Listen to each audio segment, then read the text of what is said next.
નમસ્કાર મિત્રો, ગુજરાતી જ્ઞાન શાળા ચેનલ પર તમારું સ્વાગત છે। એક માર્ક રોકડો સિરીઝ ધોરણ 10 વિષય વિજ્ઞાન ચેપ્ટર રાસાયણિક પ્રક્રિયાઓ અને સમીકરણોમાંથી સંયોગીકરણ પ્રક્રિયાઓ એટલે શું તેના વિશે જાણીશું મારા કલેજાઓ। તો સંયોગીકરણ પ્રક્રિયાઓ એટલે શું? તો તેનો જવાબ છે જ્યારે બે કે તેથી વધુ પદાર્થો યાની કે તત્વો કે સંયોજનો સંયોજાઈને એક જ નિપજનું નિર્માણ કરે છે ત્યારે તે પ્રક્રિયાઓને સંયોગીકરણ પ્રક્રિયાઓ કહે છે।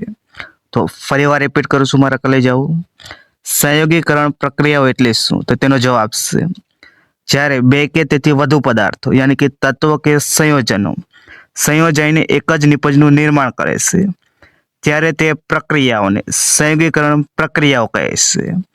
તો આને વ્યાખ્યાને તમારી યાદ કરી લેવાની છે।